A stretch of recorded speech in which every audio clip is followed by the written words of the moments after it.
Hey, Lisa and Kelly here for beaducation.com, and today we're gonna make these sassy earrings. Super excited.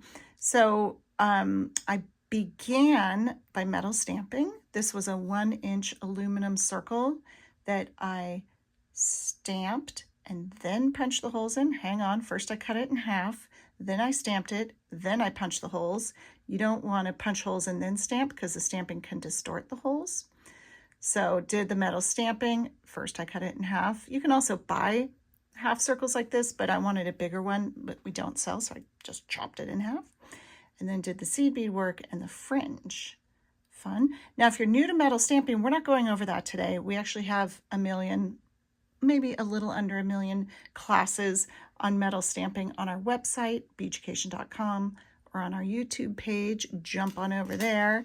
When I was prepping for this video, I was kind of messing around with a couple other techniques. I wanted to see what of our blanks would work well with this. So on these, instead of the thread going up and through a hole that I punched, it's just going up and through the middle of the teardrop washer that was stamped. This was just textured. So just playing around with that. It shows the thread, but I purposely used a thread that matched the scheme of the seed bead work. So that's fun earrings. But again, today, we're gonna make these. The most important row in this piece is that top row, because as you can see, if you look at the strings, that is what connects all of this to your metal. Whether you're doing it like that or looping it up and over a wire or something like this, whether you're doing fringe or a stitch off of it like the other one, you need to have that top row nice and secure. So that is what I'm going to show you how to do right now on the partner earring to this guy.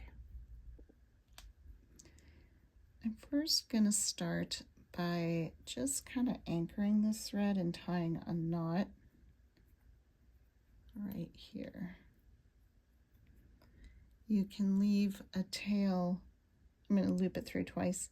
You can leave a tail long enough to later toss a needle on and hide it within the beadwork. That's kind of nice. I'm going to try to keep that tail out of the way. All right, so we're kind of anchored on here. I'm going to pick up a bead, go through, pull it up, and then you want to go this direction.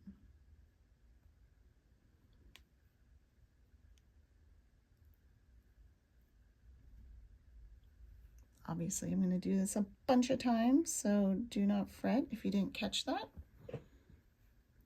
Back through the hole. And you want to go that direction. Like you're kind of looping your thread through a hole and then back out the bead again. Sometimes it gets really wonky, like how to hold it, but that's the direction you want. And you need to make sure that when the thread comes down, when you're tightening it, it's on this side, you haven't looped through, or have it coming on this side, because then you'll get your thread around the bead. Pull it up.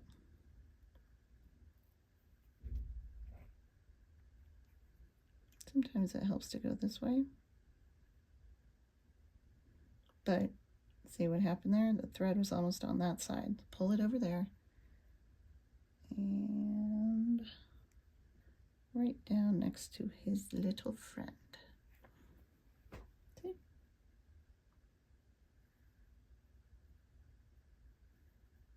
Now this guy, the thread is way over here, so it wants to pull that way, but don't worry, because the next one is going to go over there, and so that will pull it the other direction. And you can decide which hole to go in if you've punched holes, just based on what's kind of the closest.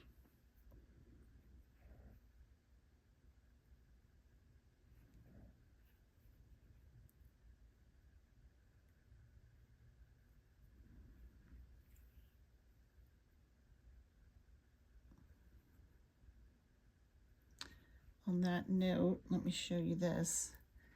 So on this one, I went through 3 times on that hole, 3 times on that, twice, twice, and 3 times. If I was smarter, maybe I would have balanced that and gone like 3 times, 2 times, 3 times, 2 times, 3 times. I don't know. But you know what? You can't really tell. So it definitely does not bother me. So I just sort of go, because all my holes are not punched perfectly, I just sort of look and decide which one I feel like is the closest. So let me zoom in for this next one. See if we can get a good look. Pick up a bead. I'm gonna do this hole. Oop, that was not the hole.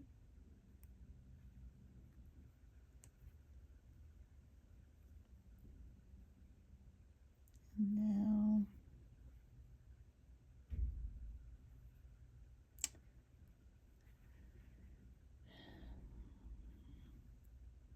as I pull it up, you want to make sure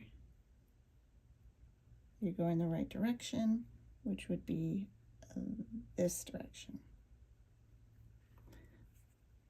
I'll be honest, learning to tackle this first row was a little strange at first. You can always, take your needle off your thread and start over if you need to, or just redo the last bead if your thread got in the way. I'm gonna actually do the middle one this time.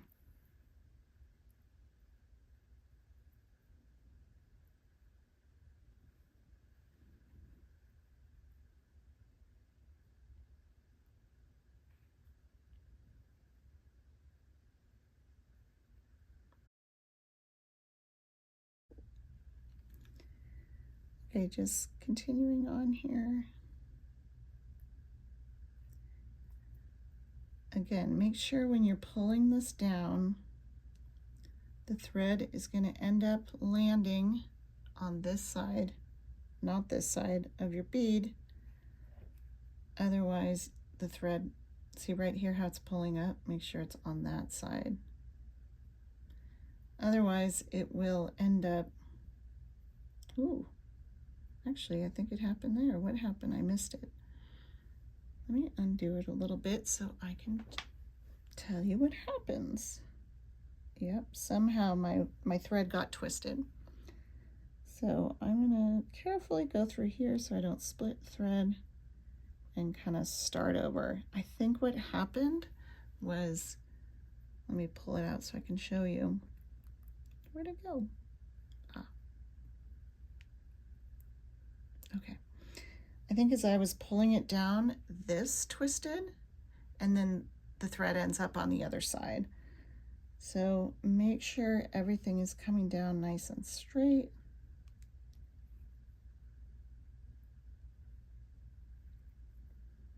And all the thread is landing on the right side. Oop. I'm holding it really strange so that you can see better. And there it goes.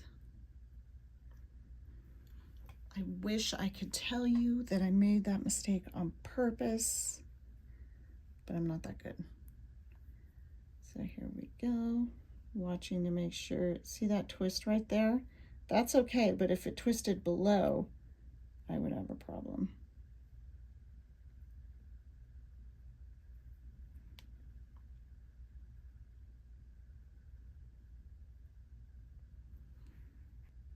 So you just continue on from there until you have your base row, and then you can do fringe, you can do brick stitch, you can do anything you want from that spot forward.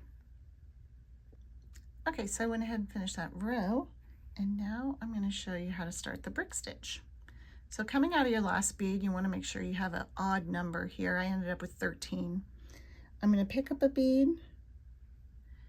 and then I'm going to go underneath the thread that connects those two and come all the way down and then back up. It's kind of similar to what we just did. to secure that first row.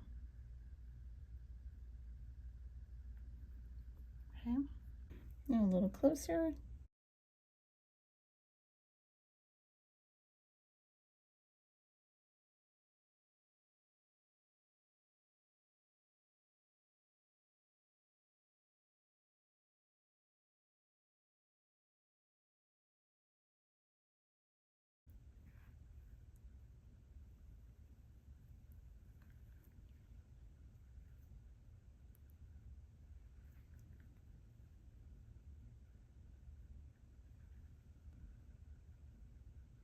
This bead got a little wonky. I think I got a thread on the outside of it, but I'm just going to ignore it and hope that everything lines up okay. It's not awesome, but I'm over it already.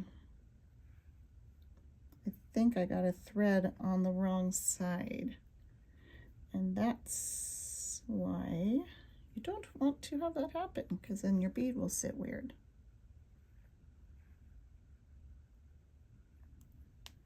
So just continue on like this. When you get to the end, you're going to turn around and do the same thing going back. And you will end up with this. So I continued with the brick stitch until I was down to 1, 2, 3, 4, 5, 6, 7 beads.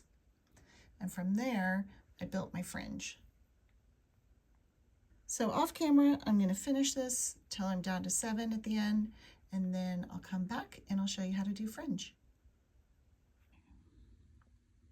All right, so I finished all the brick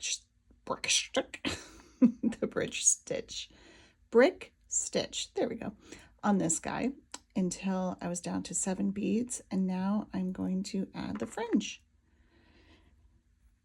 So when I finish that row, I'm already coming out a bead. I'm actually going to put this here so we can match it up. I want the fringe to be the same. And on this fringe, let me swap here. I started with 1 turquoise bead, 6 green, 6 bronze, 10 purplish, and then the channel charm, and then back up.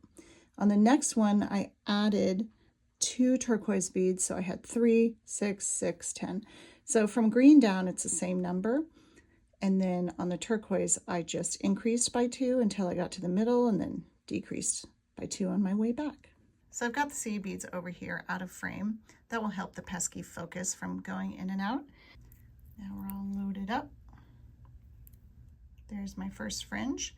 Now to add fringe, you are going to load up your thread like this and then skip either the last bead or the charm, or sometimes I skip 3 beads. If you skip 3 beads at the bottom, you get this look with like a little triangle or diamond at the bottom. Okay, so I'm going to skip the charm, let it just dangle there, and I'm going to go up, back up through the beads.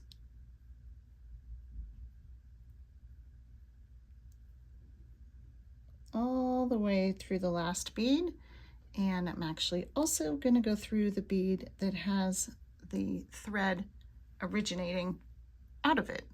I don't know if that made sense.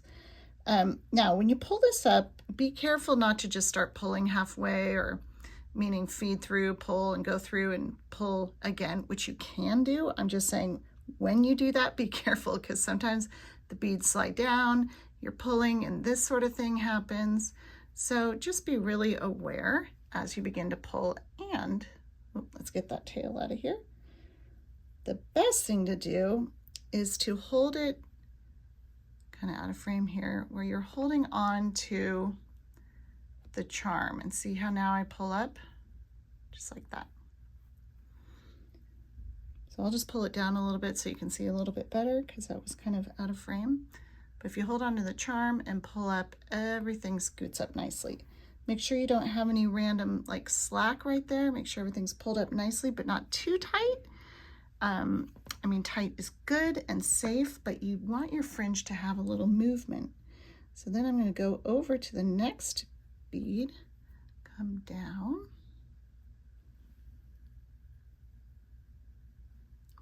and load up my beads again, but this time I'm going to do 3 turquoise instead of 1. Okay.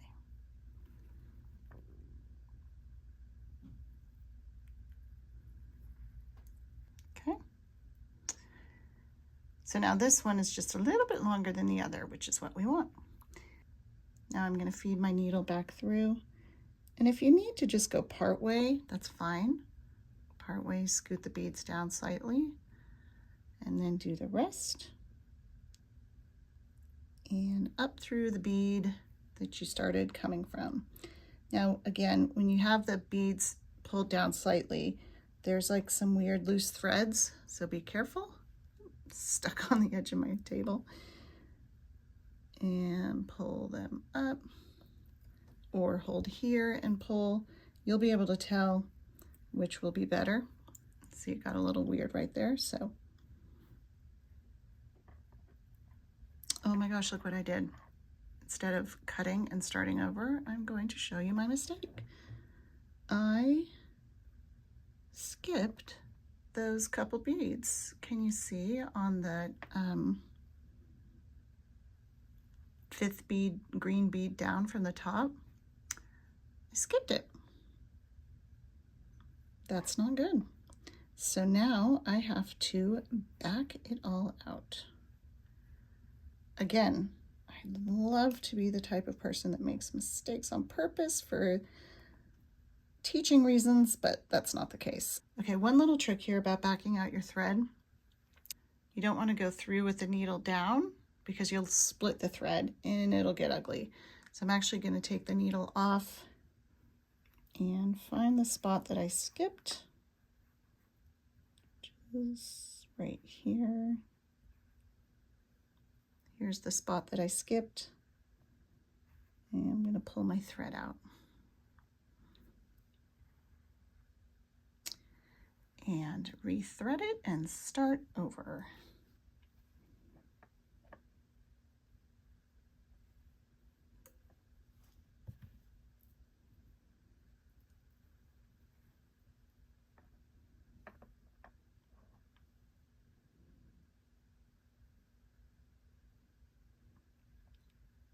Oh yeah, it's always a good day when you thread your needle on the first try.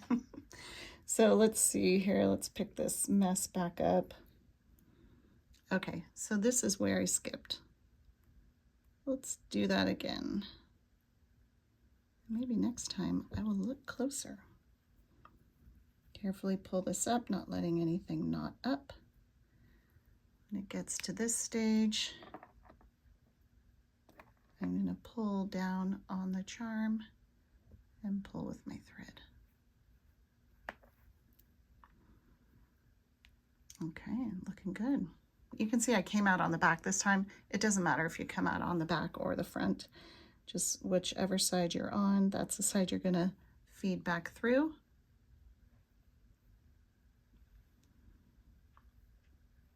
And continue on with your fringe.